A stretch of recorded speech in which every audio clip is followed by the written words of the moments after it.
Something Was Wrong is intended for mature audiences and discusses topics that may be upsetting. This season discusses sexual, physical, and psychological violence. Please consume the following episodes with care.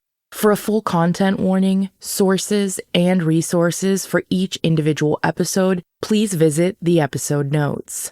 Opinions shared by the guests of the show are their own and do not necessarily represent the views of Broken Cycle Media. The podcast and any linked materials should not be misconstrued as a substitution for legal or medical advice. Thank you so much for listening. In our fourth and second to last chapter of season 25, we meet survivor Allegra. Allegra was a ballet major and member of Greek life at Western University when she was sexually assaulted.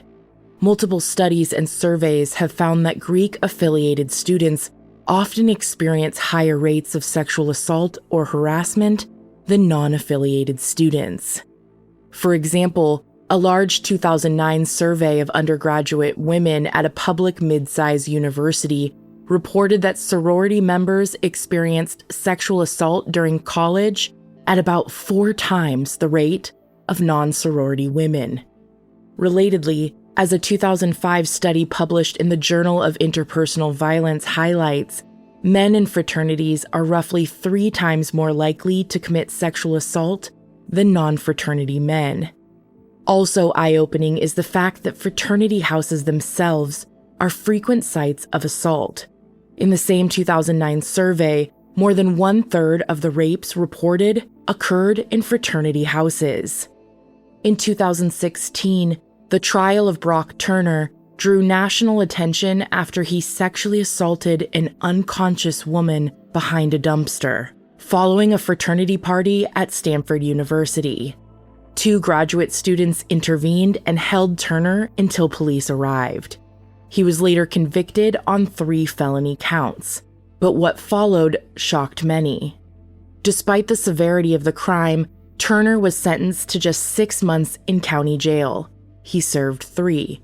During sentencing, much of the public conversation and even the court proceedings focused not on the survivor, but on Turner himself. His father described the assault as, quote, 20 minutes of action, end quote, and warned that his son's life had already been deeply impacted. The judge cited concerns about the impact a longer sentence would have on Turner, a promising young athlete.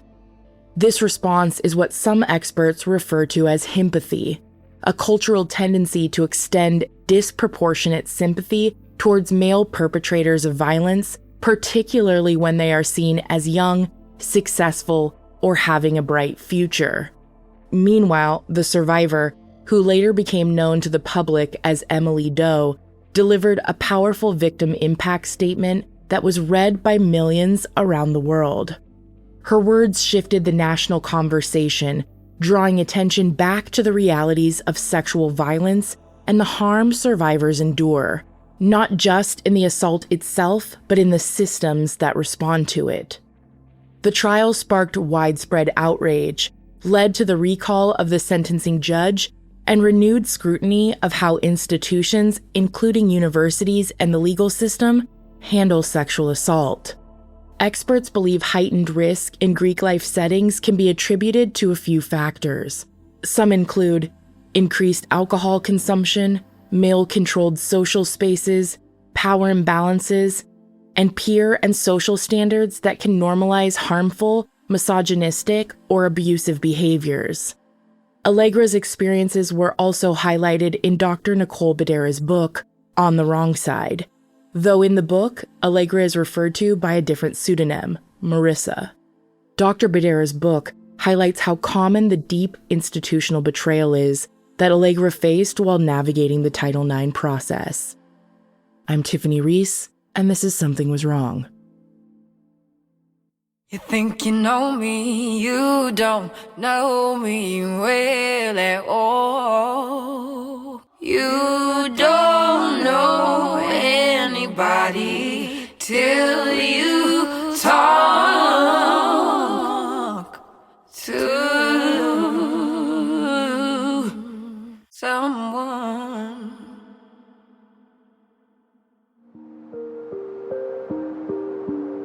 Hi, my name's Allegra, and the reason that I wanted to participate in this podcast is multi-layered. First, I've been a longtime listener of the podcast since season 1, and I absolutely love what you do, Tiffany. I think it's really amazing.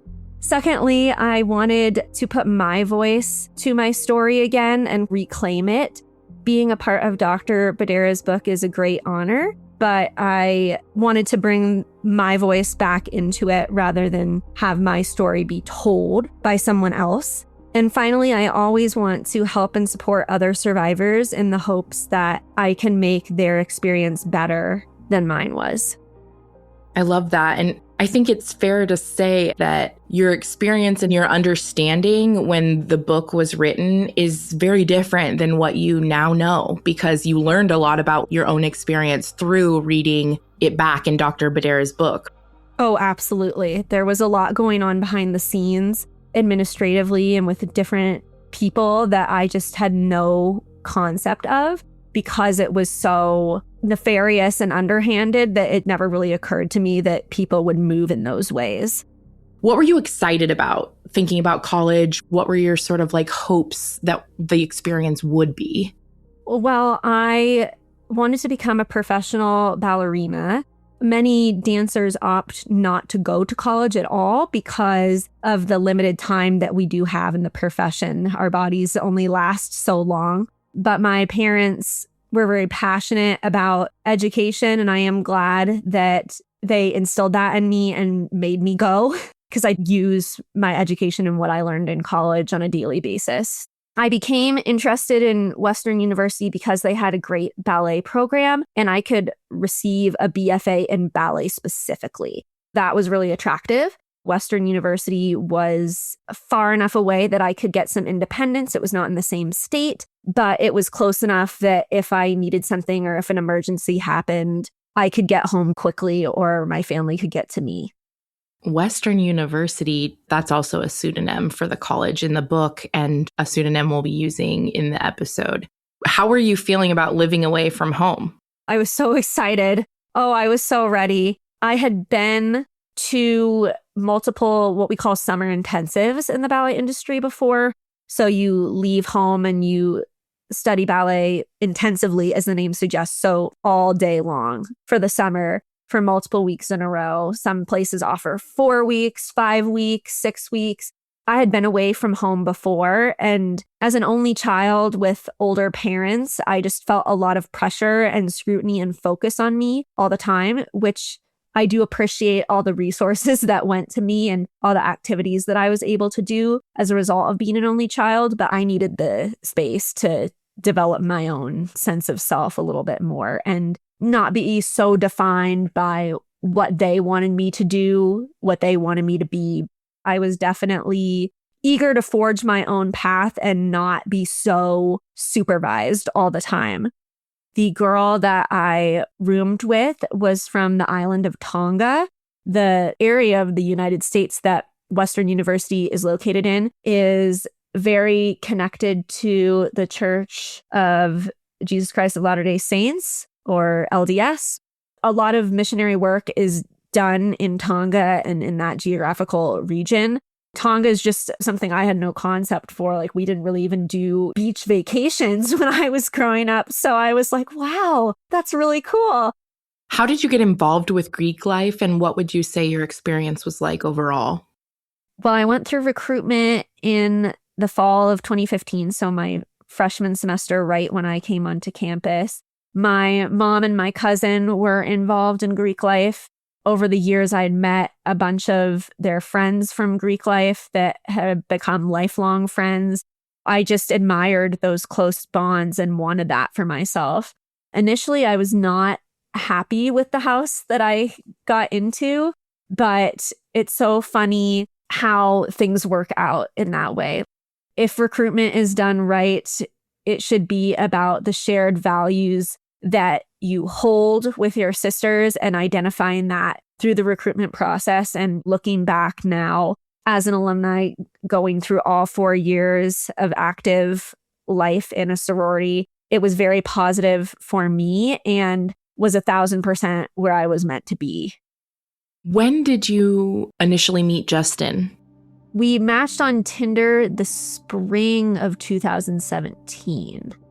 I don't even remember his Tinder profile, but I think I thought he was handsome.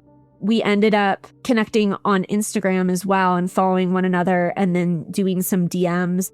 There was a chapter of his legacy fraternity at Western University, and so he was in the process of trying to join that chapter. Legacy means that your father, grandfather, brother, in the case of a fraternity, were in this Greek organization, which isn't something that's widely used anymore due to the DE&I initiatives that we've implemented in Greek life, which I think is a good thing. But at that time, legacy was very important to us. I was planning on staying for the summer, so I was looking for friends and other people in the different communities that I was a part of, like Greek life, for example, who would be around in the summer and making some new friendships or continuing with my old friendships, just having a good social dynamic set up for myself for the summer. My experience was that if someone was a part of a fraternity, I felt like they were vetted to some degree, which looking back on it now, that makes no sense because it's not like they were getting a background check or anything like that. If you portray yourself to be a certain way and have a couple beers with the guys and they think you're cool, then you're in. From what I recall, it was weird that he was a student athlete at his first university and then transferred to Western, where he stopped being a student athlete before the spring semester had even ended, is when we had just had a couple messages back and forth. The messaging was very brief, and maybe a few months prior to when I actually met him, that, finals and other things I was preoccupied with, he just kind of slipped my mind. Fast forward to the end of May, which is when my assault took place. The only time I ever met him in person was the night that he raped me, which is so crazy to say. Can you walk us through that night? I don't know how I learned that he was going to be at this party that I was going to that night. It was hosted by my sorority sisters. All of the Greek houses, sororities, and fraternities at my university were all in the same geographic location. We had what we called satellite houses. That was where a bunch of people maybe in the same sorority or fraternity lived together, or multiple different sororities and fraternities lived together. And because sorority houses are not allowed to host parties, the satellite house is kind of the way around that. So my sorority sisters, a few of them lived in this house together. They had a satellite party and invited all their friends in different Greek organizations, including myself and my pledge sister, who I was spending the day with.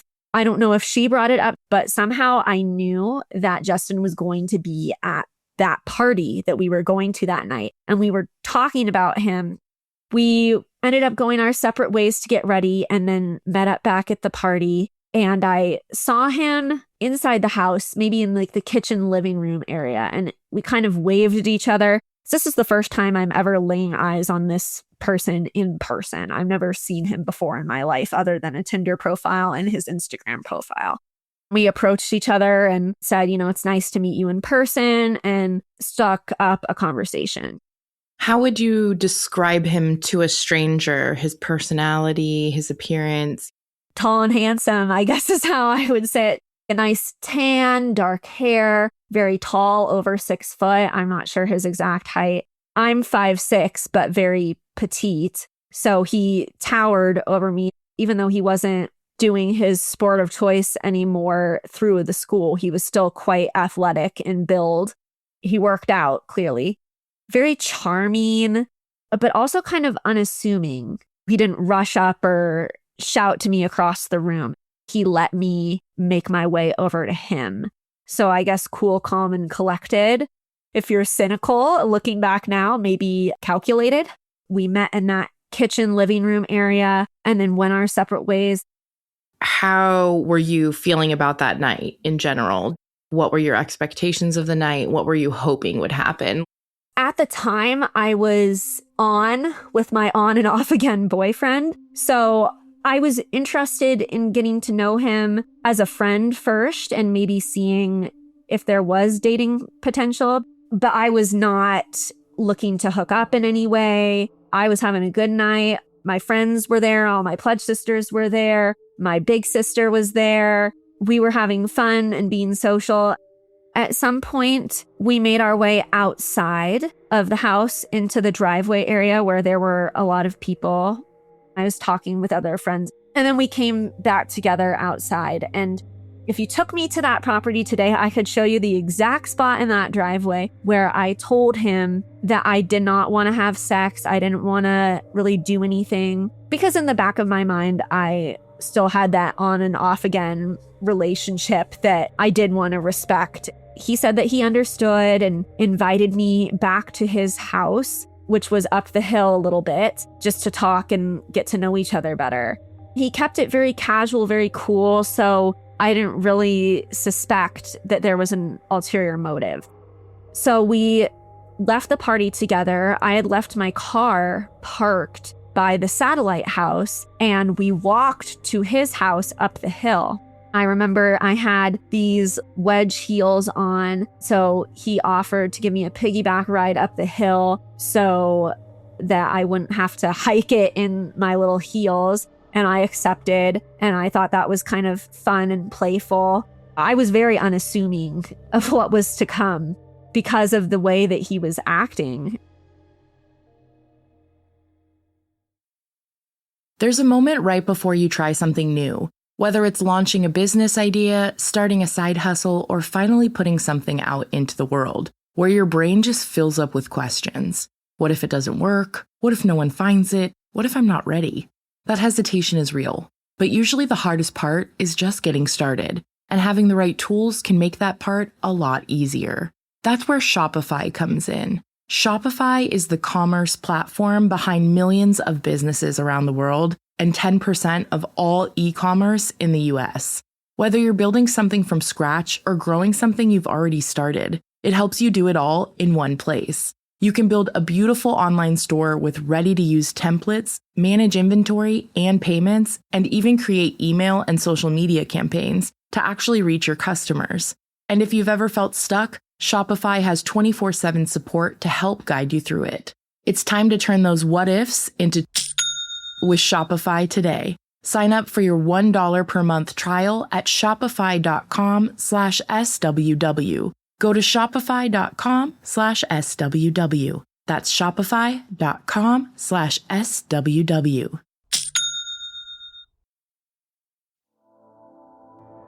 We make it all the way up to this house and we walk in and there are some people on the couch talking. And so I say hello. And then he takes me down the stairs. It was a multi-level house, but he lived in what you could consider the basement level. When we got to his room, I was like, oh, this is not a room. This is a closet. It didn't even have a lock or a doorknob. It was a sliding door. So he slides it open and we go in there and there is nowhere to sit. One of those cheap wall or door mirrors that you get at Walmart or Target for your college dorm is on the wall. A dresser is next to that. And his bed takes up the whole room. And that's it. That was the first time the hairs on the back of my neck kind of stood up. My first inkling of like, maybe I'm not okay here. I had that sense of feeling trapped, and knowing what I know now about Justin, I feel like that was by design. But nothing has happened, and he's been so conversational and fun and playful. So I kind of pushed past that first little red flag. We sit down on the bed and we start talking. And then he starts to make his move. He started kissing me and filling me up, which I was fine with. A kiss is not sex. That wasn't pushing my limits at all. But then as he started to undress me, it was clear that he was looking for something more. And eventually he wore me down into allowing him to perform oral sex on me. I acquiesced. because he seemed into it and not because that was something that I actually wanted or was enthusiastic about. If it's not an enthusiastic yes, you shouldn't be doing it. I didn't want to disappoint him. So I was like, okay, I'll just fake my way through it and then be on my merry way. I don't think I was super comfortable with what was happening, but I definitely at that time period had a problem with people pleasing in my personal life as well as professional. I think the combination of being an only child to older, stricter, more traditional parents who expected a lot out of me and whom I did not receive praise, validation, and affirmation from frequently, if at all, then created a situation in my personal life where I craved those things and was looking for it from all the wrong people and all the wrong places. And then you compound that with the ballet industry where it's easy to live and breathe for what my professors thought of me. It's easy to see how that would become my paradigm through which I filtered everything in my life through. Did you have a lot of dating experience prior to college? No, not a whole ton. I had only really ever had one boyfriend prior to college. A lot of confusing things, relationship adjacent, but never a relationship. I was still figuring out this is what I want, this is what I like, and the things that I didn't want and didn't like.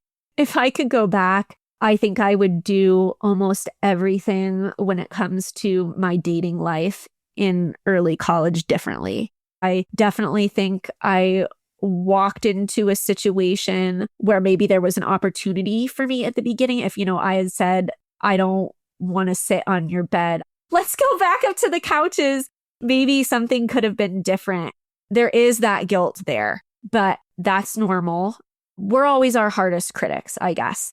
I don't blame other women. If I heard my situation on a different person, I would say, you couldn't have known, it's not your fault. But internally, it's a lot harder for me to say that to myself. I wasn't being discerning enough, in my opinion, at that time frame with who I was willing to give a chance to. And now I'm much more cautious and much more discerning. Yeah, we just have so much more practice as we get older with all things in life. As a young woman just starting out, you're operating in a different place. And he shouldn't have raped you and it's all his fault. Yeah, and both things can be true, right? That I was seeking the wrong things from the wrong people and he was a scumbag. At what point that evening did it turn violent? I was tolerating this oral sex, not enjoying myself, in a closet, on a bed, with a man that I had just met in person. And then all of a sudden, his penis is out and it's very close to my vagina. And so I said, "What are you doing?" I don't recall if he really responded. He kind of blew me off. In that moment, I was trying to remind him, we talked about this. I don't want to go any further. And then just like that, he was penetrating me.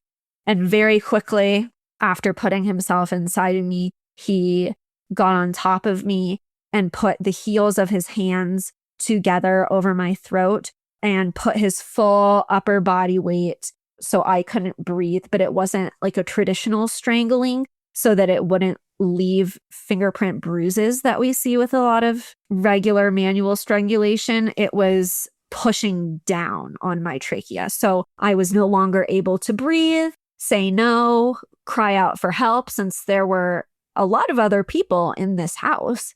I don't know for how long that lasted. I definitely had an out-of-body dissociative experience in that moment, kind of saw myself from above. I saw my life flash before my eyes a little bit. I was like, this is very bad and I could die. And how am I going to get myself out of this? I had never experienced any sort of violence in my life like that, ever. He did remove his hands from my throat. And I think I said something to the effect of, can we take a little break or something like that, to kind of try to de-escalate. obviously I'm very scared, freaked out at this point because of what had just happened, and who had the power in the room was abundantly clear to me. So I was just trying to do what I could to appease him for long enough that I would be able to safely get out of that closet, out of that house, and back to home. I think he asked for me to perform oral sex on him. And obviously, when that level of violence has already been perpetrated against you, I said yes as a means of survival, but I don't want anyone to perceive that as actual consent, because that was a yes under duress because I thought it would keep me alive, not because I had any interest in what was happening. And so I ended up performing oral sex on him. He raped me again. We put our clothes on, and he had the flashlight on his phone pulled up. And I kind of felt like maybe he was taking pictures of me or something. I don't know why I felt that. I don't think that was the case, though, in the end. We both got dressed. My car was still parked blocks away and down a hill. So he drove me to my car and said something about like, we should go out sometime or we should do that again, something to that effect. I just was like, yeah, sure. Got in my car, drove home to my on-campus apartment and showered, which I guess I'll just put out as a PSA is if you've been sexually assaulted, it's really best to try to preserve that evidence, that DNA, and go to the hospital and get an exam done as soon as possible. I was not really educated about those things at the time, and obviously in shock and not really processing things. I think it's really hard to take ownership of a word like rape and sexual assault.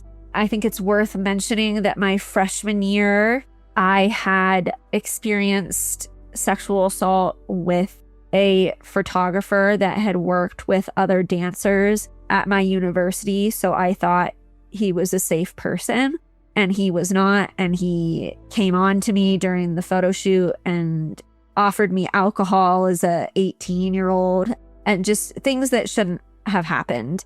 After I'd come to terms with what had happened to me, I went to the department heads and said, hey, this happened to me. Would you be willing to put out something to the other dancers saying, don't work with this guy, he's not safe? And they didn't want to do that because they were worried about defamation. I had felt very powerless and like I just had no options and no way of proving that experience. I had told Justin about that situation. So he knew in that way that I was vulnerable.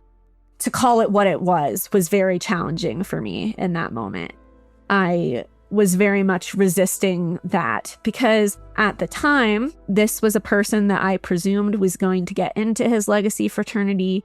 Greek life meant a lot to me at that time, and it still does. So just knowing that he was going to be a part of that environment, I didn't even know how to go about navigating that. And then he texted me.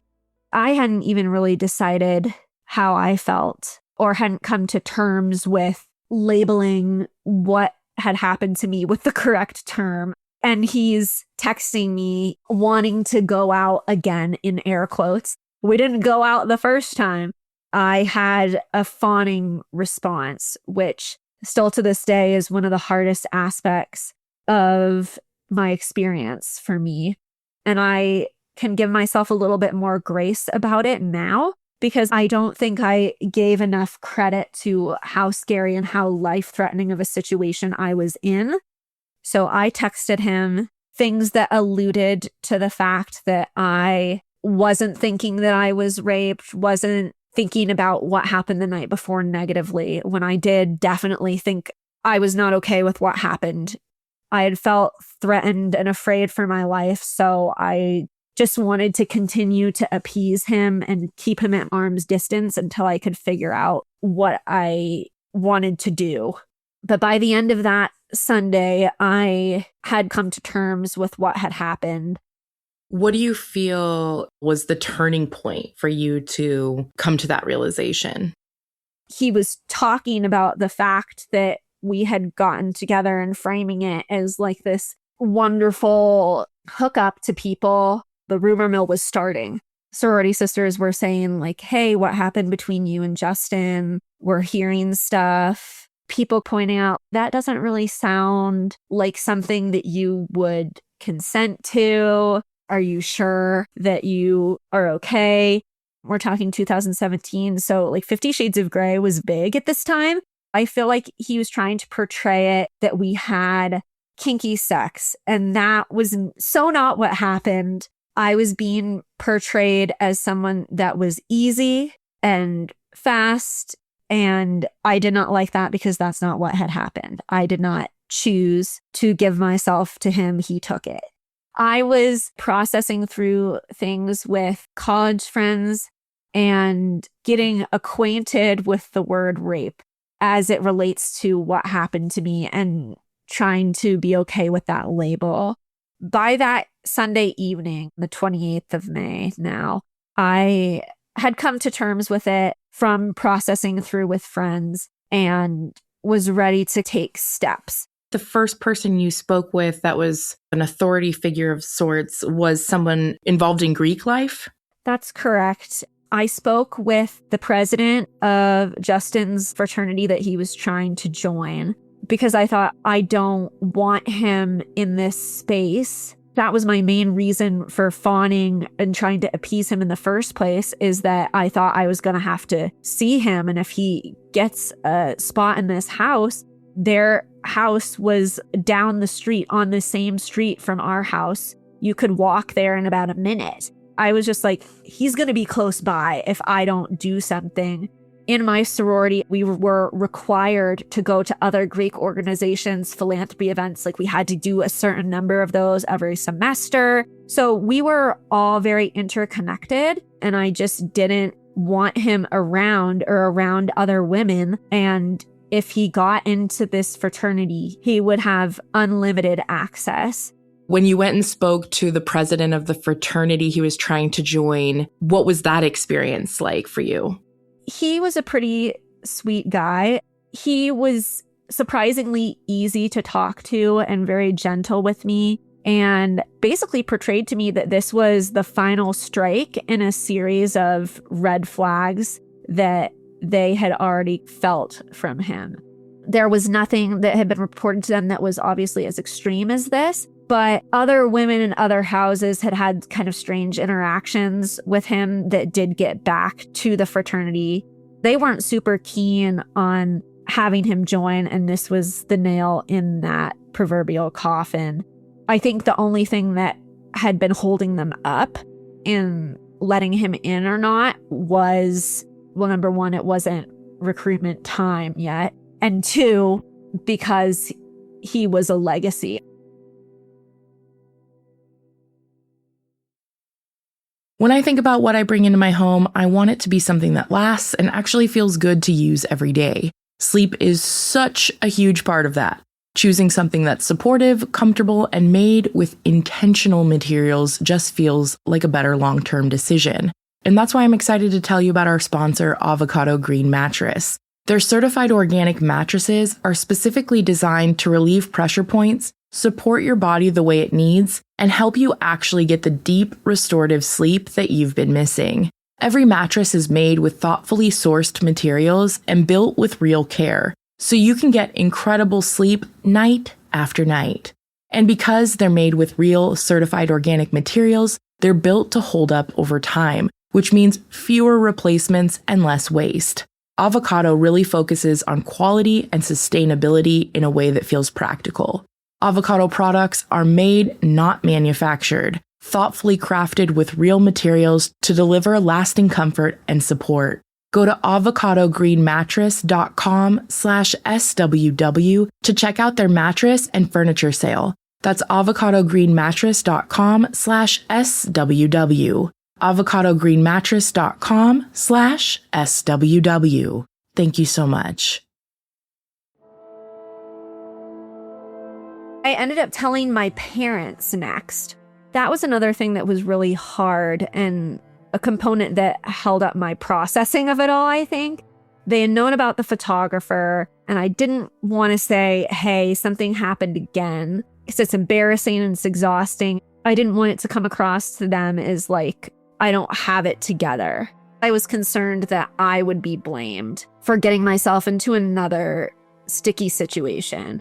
But I did end up deciding to tell my mom because I thought she was going to figure out something was up because I was not my normal self. How could I be? She encouraged me to get an exam done. She just wanted me to make sure that I was medically checked out. He did not use any sort of protection, so she was concerned about STIs and pregnancy. I was using a form of birth control at the time, but we all know nothing is 100% effective. I was adjudicating a competition team audition for a local studio in the town that Western University is located in. So we were on lunch break and she called me and said, I think you should get checked out. And I said, okay, I'll go tomorrow. So it wasn't until the 31st of May, so I believe that was a Wednesday, that I went in to the hospital by myself where they took my insurance and I said, I'd like to request a rape kit, please. So they had to call a sexual assault nurse examiner or SANE nurse. This was a more metropolitan city that Western University was located in. So it didn't take too long, but they do outsource that at this hospital. And I think all the hospitals in the area. At that time, they had to call the police to take a police report so that there was a case number to go along with the rape kit. I gave my statement to the police first and then went through with the rape kit. It was a female cop, from my recollection, who seemed deeply disinterested in everything I had to say, very flat affect, did not want to be there, but I was kind of too sad to care or read into that too much. She did let me know that if I wanted to open up a criminal investigation, once I opened that box, I couldn't close the lid, which kind of scared me and deterred me from that option, to be honest, because my family lived in a different state. I didn't feel like I had the support, and I didn't want the police digging through every aspect of my life. And I thought that past assault with the photographer, I was worried about being believed, and I was worried about that hurting my credibility because that assault was very hard to prove. She gave me her card and then she left. Then the SANE nurse came in after the police officer left. We had to go through a questionnaire about what happened, and you have that documentation. It's just like a series of questions. One that stood out to me is, did your perpetrator bathe you, wash you, clean you with anything? Because I answered yes to the strangulation question. We then had to go into a separate questionnaire about strangulation and document all of that. So then after the questionnaires were done, that's when the physical exam comes, which is the hardest part, in my opinion. It is a bit dehumanizing because your body is a crime scene and the evidence has to be taken off of your body. And that doesn't feel good, and there's no way to sugarcoat it. They swab everything. They take pictures of everything. You had to disclose if you had had any recent consensual sexual activity so that that person's DNA could be eliminated if it did come up. It's definitely not an easy process, and it takes a long time, and it's uncomfortable, and it's sad. But at the end of the day, this is going to give you options. If you are not sure about the steps forward at that time, that's okay. But you have evidence collected and you've been given prophylaxis for STIs. I was given Plan B. The other thing I thought was interesting, which was also mentioned in Luna's experience, the cart that they use for the rape kit that has all the different tools on it is the same cart they use to deliver babies. I guess it was just poetic in a way, or a moment of stark contrast that this cart that's used to bring life into the world, which is usually so happy, is also used for something that's so dark and life-altering in a different way. They sent a confidential advocate with the SANE nurse as well. This advocate happened to be male, which didn't bother me too much, or I felt like, well, I can't really ask for a different advocate, so here we go. How long do you think the process took overall? 6+ hours I was there. Anytime an assault is reported by a mandatory reporter at Western University at this time frame, it would trigger an email that gave you all the resources, including the Title IX office, if you wanted to file a complaint. Somehow that email was in my inbox. That also got sent to me when I reported that photographer. These were not resources that I specifically sought out. They just appeared in my university inbox. And that's one of the big misconceptions that the administration or people had about me, that this was a way for me to get attention or display attention-seeking behavior. And it was not something that I was seeking out. I was given this resource. But what's interesting is that somehow I went to the advocacy office first. And I don't know how I found out about them, if that was something that was on the list of resources in that generic email. But thank goodness that I got connected with the school's advocacy office, because that turned out to be such a blessing. My advocate was so sweet and thoughtful, hardworking.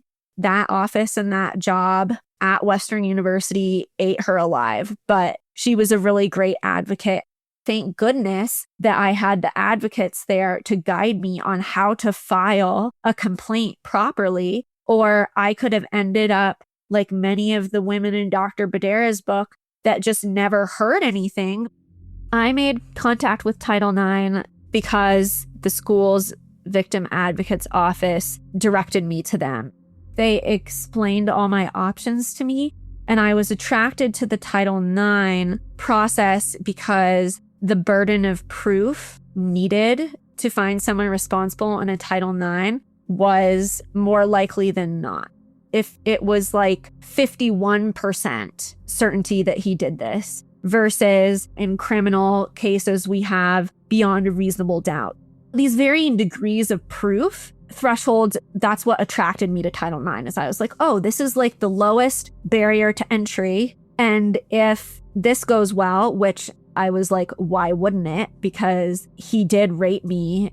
I thought that telling the truth was enough. And I was telling the truth. I didn't hold back. I didn't mince words. I didn't delete my fawning texts or anything like that. I gave them everything, even the things that made me look unattractive or could have hurt my credibility. I filed my paperwork June 3rd or June 4th. They told me that it would take 60 days to complete. And I was thinking, great. That was one of my motivations for getting my complaint filed so quickly, is I wanted it resolved before the summer semester's end. The majority of Greek Rowan campus would come back in August and no one would be the wiser as to what happened over the summer.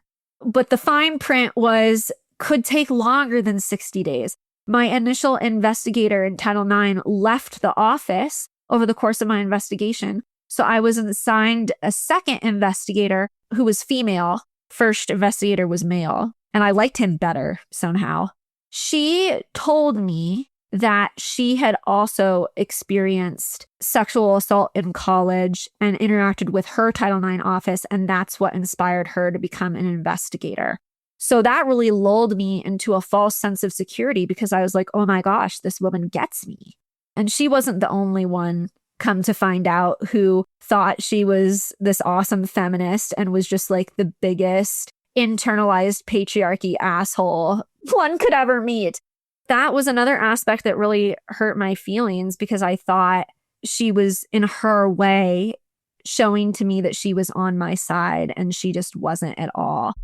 While I was getting in touch with my school, Justin was going around to all of my friends within Greek life, spreading horrible rumors about me, because now that I had changed my tune and wasn't fawning anymore and had cut off all communication with him and had spoken to the fraternity president, was doing my rape kit, getting things in motion, coming to terms and owning that what had happened to me was rape, he was mad. And I think it was a case of, if she's going to take me down, I'm taking her down with me. I think the fraternity president spoke to him and was like, hey, this is not going to happen. We can't have you in our fraternity. So I think it tipped him off. Title IX, they were the ones that suggested that I get a no contact directive. It was basically like, you have no recourse for what he's doing right now. But if you get this no contact directive signed and we can get him to sign it, it'll benefit you both. It's like the school's version of a restraining order, more like a gag order. What's maybe surprising for some folks to learn is that the same accommodations and no contact order and all of that applies to both parties in these circumstances. So he can't talk about you and you can't talk about him. If you need academic accommodations, those can be given to you and also to him. Yes, apparently, which is something I didn't even really consider at the time. That's the first time that I heard the phrase due process. If I never have to hear that phrase again, it will be too soon. Because so much about this is packaged as due process, but it's not. It's really like perpetrator perks. He also has rights, and we have to be respectful of those rights and treat you both equally. The no contact order went into effect fairly quickly after I filed my Title IX formal complaint. He was breaking that agreement pretty much from the moment he signed it. After the no contact agreement was signed, he was still running around telling anyone who would listen what a crazy slut I was and why would she do this to me. My pledge sister, he was Snapchat messaging her about what a crazy whore I was. Users of Snapchat will know that if you screenshot something, it will notify the user, which I think is a good safety feature to have. But she was like, well, what am I going to do? She got a different device and took a picture of the screen of the device where her messages were on so that he did not know that screenshots were taken. And so those were some of the pieces of evidence that I submitted in my retaliation claim. One of the pieces of evidence that he submitted was from current members of the legacy fraternity that he was trying to get into, but was then barred from entering. They got together and they wrote, I refer to it as the whore letter.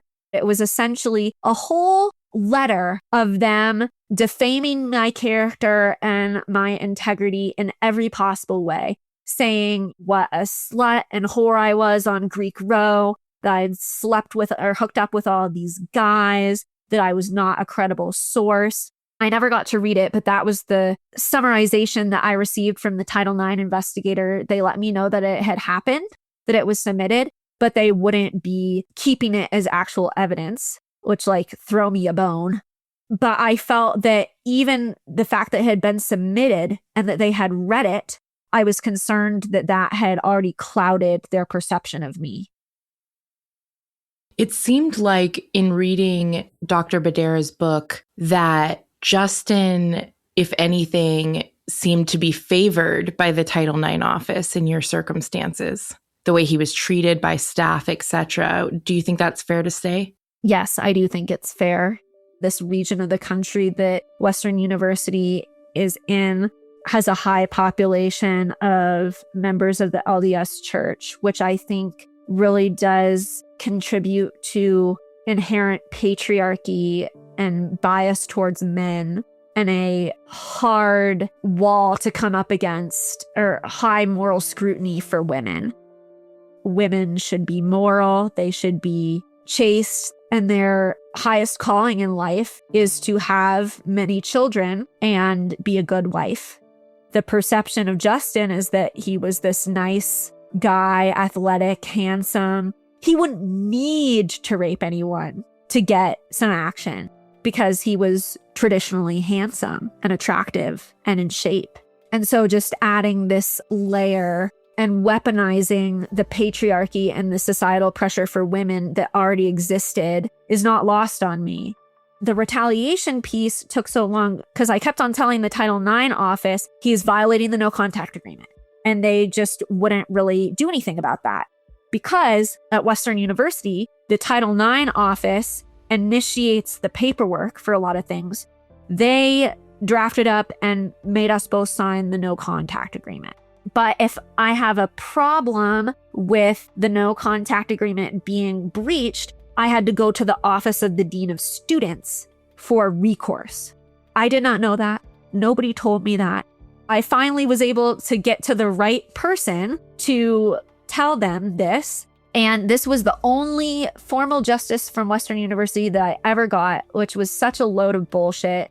He was put on some sort of probation, which basically meant if he did anything again, then they would pursue a more formal suspension or expulsion.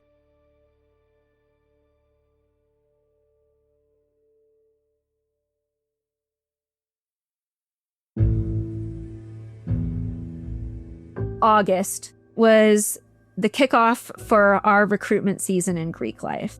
Recruitment is very much, for sororities anyway, an all hands on deck type of situation because recruitment impacts the chapter for the next 4 years. If you have a good year, if you fill your quota, if you get a good pledge class, that's going to bolster your chapters. So it's a very important time for us. At Western University, we had a Greek recruitment kickoff barbecue. So it was like a pre-recruitment event and something that I attended as a freshman. It's essentially like get to know all the houses, scope out some girls that you're really interested in recruiting. It was an important time for me because I was representing my sorority. Justin was not picked up by this legacy fraternity that he wanted to be in, as we know. He decided to show up to the Greek barbecue because he knew there was nothing I could do, but that it would antagonize me and disrupt me and further hurt my credibility and my sorority's ability to recruit because I was wearing letters. I was wearing a shirt that said the name of my sorority on it. And I'm crying and distraught, not to use his word, but looking crazy in front of all these potential new members, all the people that are already in other Greek organizations and my own, thinking, what the heck is her problem? In your opinion, he would have known that you're going to be there. Absolutely. And does he approach you? No. I started panicking and crying, and a pledge sister, who I'm still good friends with to this day, pulls me aside because she knew what was going on. So we were like around the corner hiding as I'm sobbing, freaking out. By this point, I had figured out that if I wanted to report a violation of the no contact agreement, I had to report it to the Office of the Dean of Students. So I called the Office of the Dean of Students and they sent people from their office down to the Greek barbecue to see what was going on. But what I did not know at the time was that Justin had an advocate because I was allowed a victim advocate in the victim advocate's office. So because of that sexy little due process, his advocate came through the Office of the Dean of Students. And I did not know that until I read Dr. Madera's book. You felt like in that moment, she was there on your behalf. Correct. Or at least to assess the situation. Like, okay, we got a call that a no contact agreement is being violated. I'll go down there and take a look. I didn't know she was his advocate because that completely changes the tone of that for me. And the reason that it's a conflict of interest is because the Office of the Dean of Students is the one who is adjudicating these breaches of the no contact agreement. If he were to be found responsible and get a sanction, it would be the Office of the Dean of Students who would be actually executing those terms. So if he were to be suspended, it would be the Office of the Dean of Students who would be overseeing that suspension. If he were to be expelled, same thing. They were overseeing his probation from the first time that he violated the no contact agreement within days of signing it. So to have your advocate in the same office that is also overseeing your punishment doesn't seem like the wisest choice to me. The email response from the Greek barbecue incident basically stated because it was a public place, I had no recourse because Justin had just as much right to be there as I did.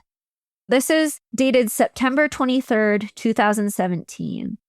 Dear Allegra, thank you for meeting with me on Friday, September 1st, 2017 to discuss the allegations that Mr. Justin violated the no contact directive issued to him by the Office of Equal Opportunity and Affirmative Action and the Office of the Dean of Students on May 31st, 2017.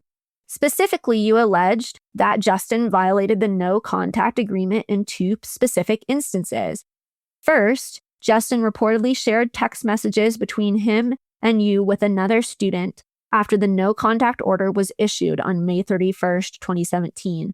The second allegation occurred when Justin was reported to attend the Welcome Back barbecue hosted by Fraternity and Sorority Life on Friday, August 18th, 2017.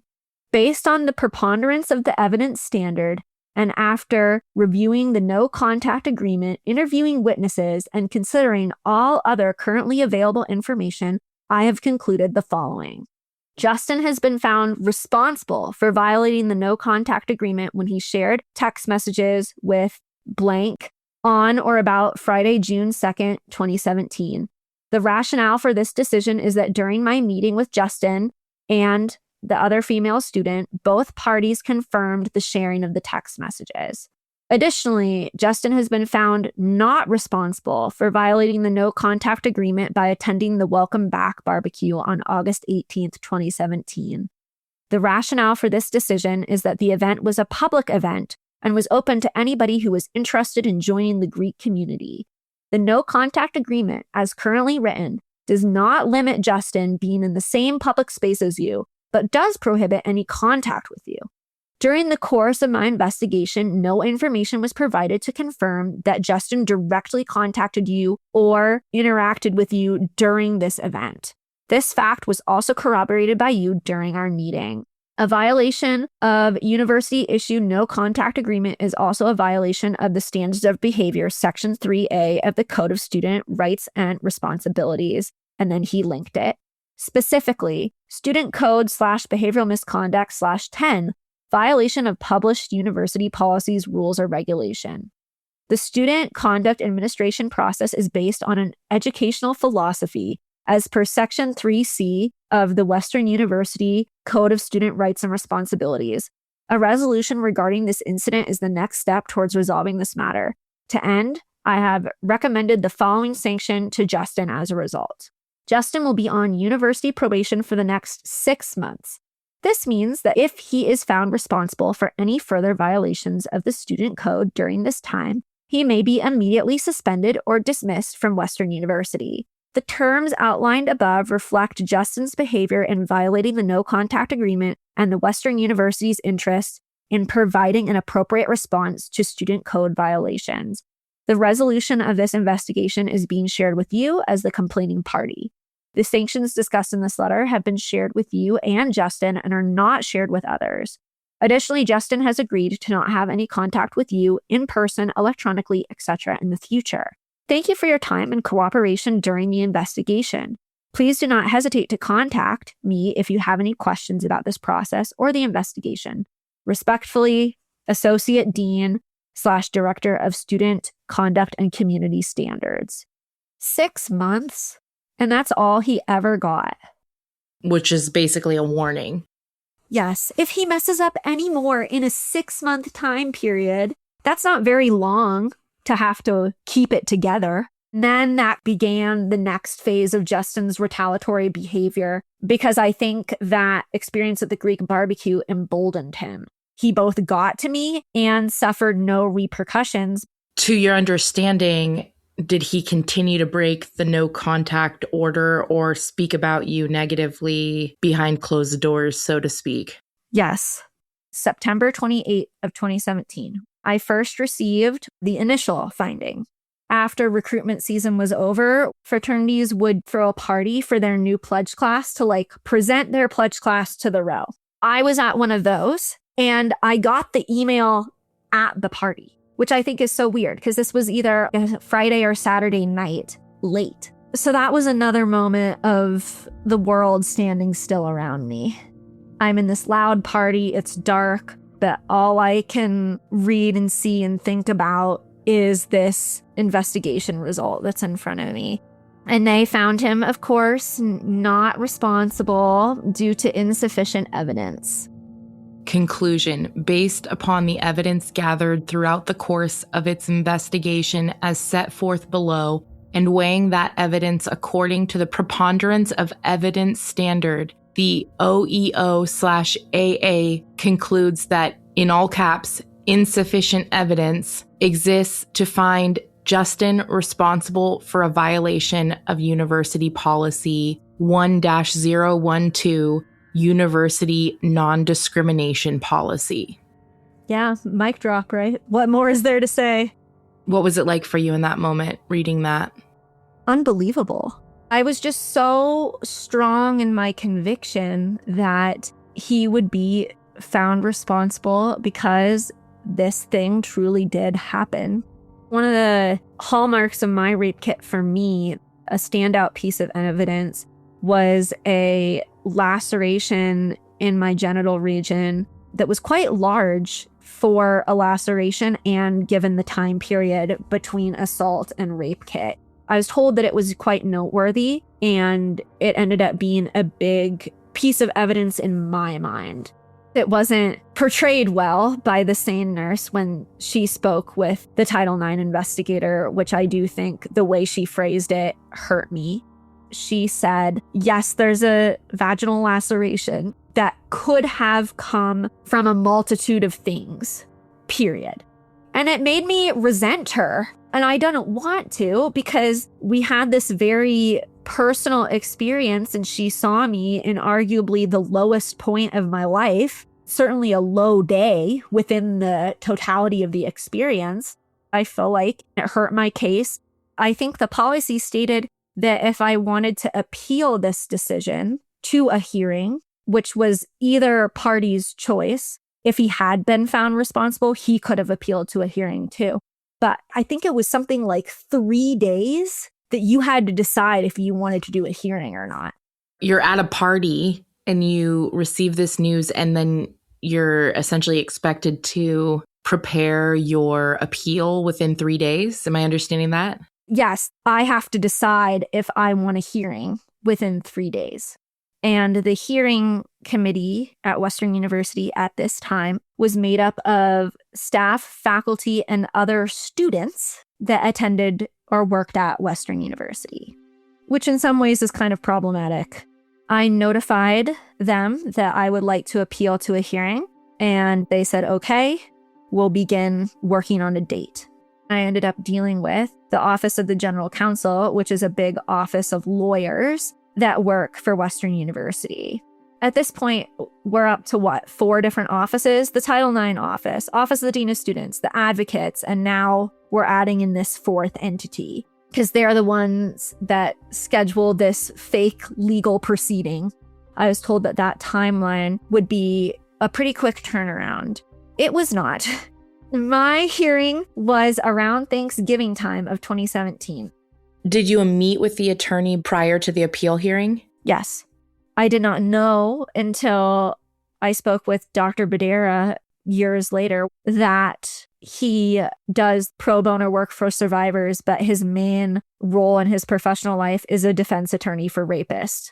So I don't know if pro bono work for survivors is his guilt relieving activity or what. The victim advocate's office recommended him, or they gave you a list of people? They chose him because I wasn't from that state or area, so I don't know where to start. What was that meeting like? I would say it was a very vulnerable experience because my parents are with me and I don't even want them to know that I've had sex before. I don't want to talk about that with my parents. We're talking about a violent rape. I remember at that meeting being very concerned about the witness list that Justin had compiled because it listed my former roommate and her boyfriend, who was a member of that legacy fraternity that Justin wanted to get into, and another member of that fraternity who I had a brief relationship with. My former roommate and her boyfriend, we had a decent relationship. I don't know what she would have to say and what he would have to say. It was just very odd. The one that really consumed me was the guy that was also in that legacy fraternity that I had briefly dated. We were able to see the members that were going to make up our committee at the hearing, the staff and students, their names. I reached out to them because I recognized a name on my hearing committee. One of the other activities that I was involved in all throughout college was student government. I did it all 4 years. It was a great experience for me. But the student on my hearing committee was a member of student government as well, and I knew him in a acquaintance type capacity, but still I knew him. I had considered asking him to a sorority formal and stuff like that in the past. I thought he was a handsome, nice guy. And so then I see that I'm going to have to tell this guy who I know, who is a coworker essentially, what happened to me on the worst day of my life and intimate details about lacerations on my vagina and all sorts of stuff was horrifying to me. So I immediately reached out and I said, hey, I know this person. And they said, he notified us that he is acquainted with you as well. But if you don't want this hearing process to be drawn out even longer, you'll have to deal with it. And he feels he can be objective. So he gets to determine whether or not he's objective. Apparently. But it was presented as, if you don't want this to go into the new year, you're going to have to deal. I was just like, okay. And maybe what I should have done is say, I don't care if it goes into the new year. I don't want someone I've worked with on my committee. But I was so sick of it dragging on and on and on that I just decided to go with it. Because he knows me in this professional setting. A part of me thought, well, maybe this wouldn't be to my detriment after all.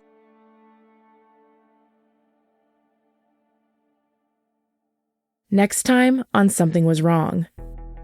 Apparently, 3 other dancers in the dance department came forward and reported that Justin had perpetrated some sort of sexual assault against them. The administrator in the dance department brought it to the office of the dean of students. But because they were so biased against me, they did not report those assaults through the proper channels. Thank you so much to each and every survivor and guest for sharing their experiences with us. And thank you for listening. Something Was Wrong is a Broken Cycle Media production created and executively produced by Tiffany Reese. Thank you endlessly to our team. Associate producer, Amy B. Chesler. Social media marketing manager, Lauren Barkman. Graphic artist, Sarah Stewart. And audio engineers, Becca High and Stephen Wack. Marissa and Travis at WME, Audio Boom, and our legal and security partners. Thank you so much to the incredibly talented Abayomi Lewis for this season's gorgeous cover of Glad Rag's original song, You Think You, from their album, Wonder Under. Thank you to music producer Janice J.P. Pacheco for their work on this cover, recorded at the Grill Studios in Emeryville, California. Find all artists' socials linked in the episode notes to support and hear more. If you'd like to share your story with us, please head to somethingwaswrong.com. If you would like to help support the show, you can subscribe and listen ad-free on Apple Podcasts, purchase a sticker from our sticker shop at brokencyclemedia.com, share the podcast with a loved one, or leave us a review. Want to stay up to date with us? Follow us on Instagram and TikTok at Something Was Wrong Podcast. As always, thank you so much for listening. Until next time, stay safe, friends.